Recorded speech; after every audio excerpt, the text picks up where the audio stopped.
सुषमा तो आज अपने ससुर जी को देखकर चौंक ही गई। जैसे ही वो नींद से उठकर बाहर आई, उसे सामने अपने ससुर जी दिखे और उसकी तो आंखें फटी की फटी रह गई। कुछ देर के लिए तो वो उन्हें घूरती रही, क्योंकि उसे यकीन ही नहीं हो रहा था कि उसके सामने उसके ससुर जी खड़े थे। वो मन में सोचने लगी, काश मेरा पति भी ऐसा ही होता तो कितना अच्छा होता। सासू माँ कितनी किस्मत वाली है। उसे अपने पति यानी कमल पर गुस्सा आने लगा। कमरे में झांक कर देखा तो कमल खराटे खींचकर सो रहा था। सुबह सुबह ही सुषमा का मूड खराब हो गया। वो अपनी दिनचर्या में लग गई। ऑफिस जाने से आधे घंटे पहले कमल उठा और रोज की तरह आनन फानन में नहाया, तैयार हुआ और बिना नाश्ता किए ही चला गया। अब तो सुषमा ने कमल को सबक सिखाने का ठान लिया, लेकिन उसने सोचा कि प्यार से समझाने का असर तो कभी हुआ नहीं, लेकिन अब ताने या गुस्से का भी कोई फायदा नहीं है। मेरे पति बहुत धिट किस्म के हैं,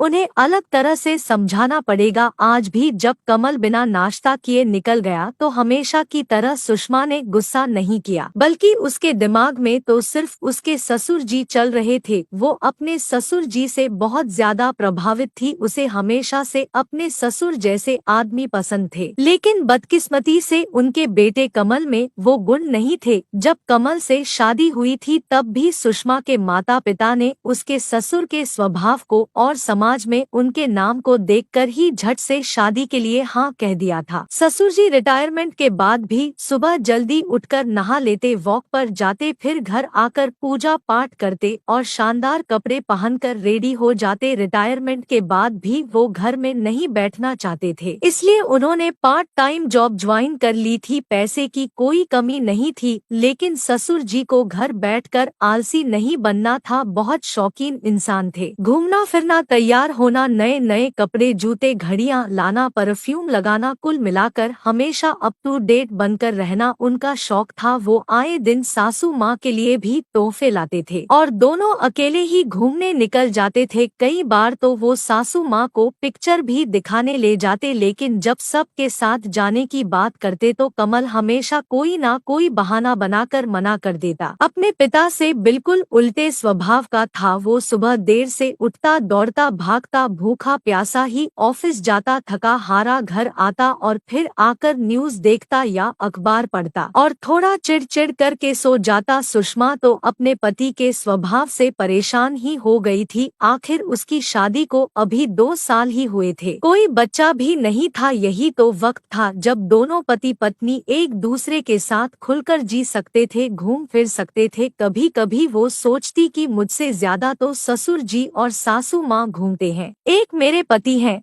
जिन्हें छुट्टी के दिन भी बस बिस्तर ही नजर आता है, और एक मेरे ससुर जी हैं जो रिटायरमेंट के बाद भी घर में नहीं दिखते। कमल के स्वभाव से सभी परेशान थे, लेकिन अब कोई भी उसे कुछ नहीं कहता, क्योंकि सब मान चुके थे कि वो सिर्फ अपनी नौकरी करेगा और घर आकर सो जाएगा। उत्साह के नाम पर उसके जीवन में बस टीवी देखना ही है। सुषमा को बहुत मलाल होता जब वो अपने ससुर जी को देखती। आज जब वो सुबह उठी तो उसने देखा कि ससुर जी तो एकदम जवान लड़के की तरह लग रहे थे। नए जूते, नया पजामा और जैकेट पहनकर सुबह जल्दी दौड़ने के लिए तैयार हो चुके थे। वो चौंक गई कि मेरे पति से ज्यादा जवान तो मेरे ससुर जी लग रहे हैं। इस उम्र में भी ये इतने एक्टिव है। और एक मेरे पति है जो खर्राटे खींच रहे हैं।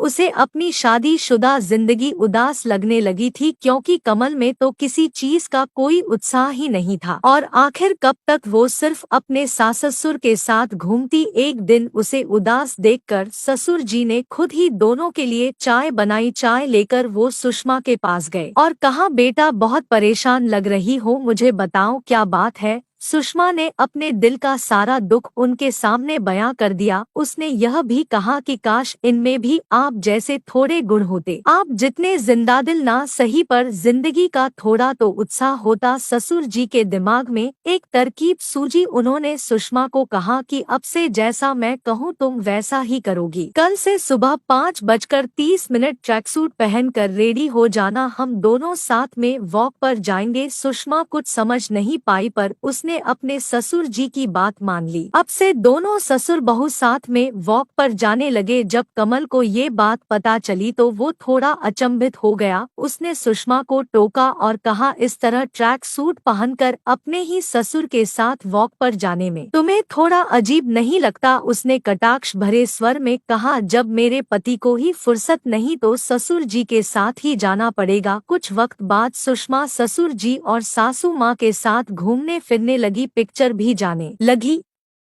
और कोई कमल को पूछता भी नहीं था कि वो आएगा या नहीं। कमल को धीरे धीरे ये बुरा लगने लगा। उसने कहा, सुषमा लगता है अब तो तुम्हें मेरी जरूरत ही नहीं है। सुषमा ने भी प्यार से ताना देते हुए कहा, अगर आपके भरोसे रहूंगी तो मेरी जिंदगी भी आप जैसी ही उदास हो जाएगी, इसलिए अब मैंने अकेले ही एंजॉय करना सीख लिया है। कमल को ये जवाब अखर गया। अब तो छुट्टी के दिन भी वो अकेला ही घर पर सोता और सास ससुर जी और सुषमा कभी पिकनिक पर चले जाते तो कभी लॉन्ग ड्राइव पर निकल जाते, लेकिन कोई भी कमल से नहीं पूछता। एक शाम जब सब साथ बैठे थे तब ससुर ने जी ने कहा कि बहू तुम भी अपनी पैकिंग कर लो, इस बार हम तीनों साथ में घूमने चलेंगे। मैंने 3-4 दिन का प्रोग्राम बनाया है। कमल तो चौंक गया, 3-4 दिन? आखिर आप लोग कहाँ जा रहे हैं?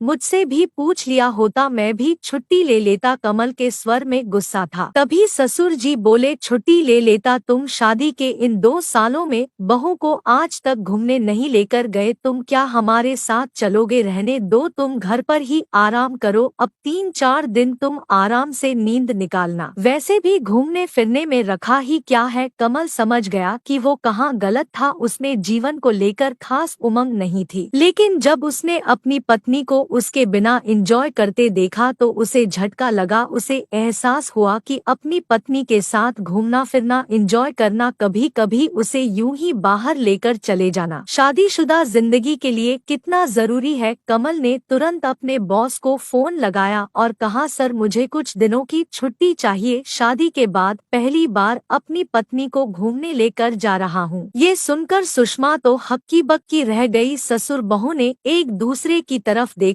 और खुशी